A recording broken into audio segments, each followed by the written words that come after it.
Días a todos. Bueno, para el Partido Aragonés esta es una magnífica noticia, pero como se dice en los ingleses, step by step. Step by step, porque ahora ha aprobado la Comisión, tiene que ir al Consejo de Europa, ¿no?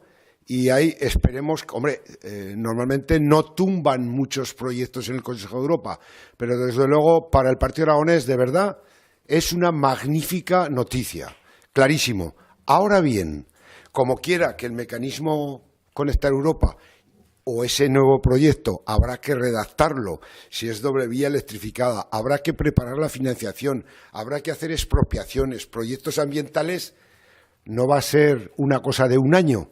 Y el mecanismo Conectar Europa, cuando se apruebe, a partir del año 2021, tendrá dotaciones presupuestarias. Luego, de aquí a que todo ese proyecto se redacte, todo se defina, todo se acuerde en la financiación, hay que hacer lo que hay que hacer.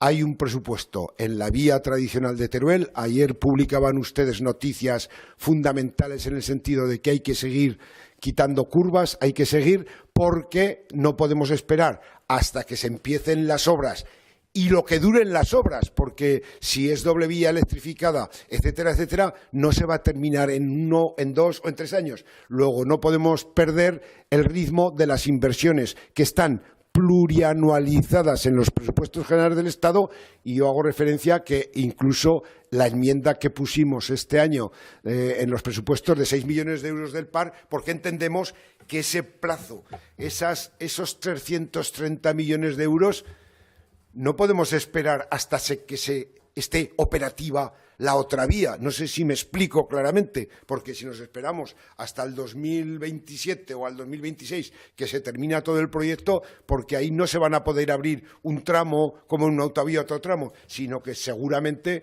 el proyecto contemplará todo el tramo. Magnífica noticia, pero vamos a seguir, que esperemos que el Gobierno de España, el Gobierno de Aragón con el Gobierno de España en este caso, trabaje en el contexto del Consejo de Europa para que este proyecto sea una realidad demandada, exigida, necesaria y que Teruel se la merece.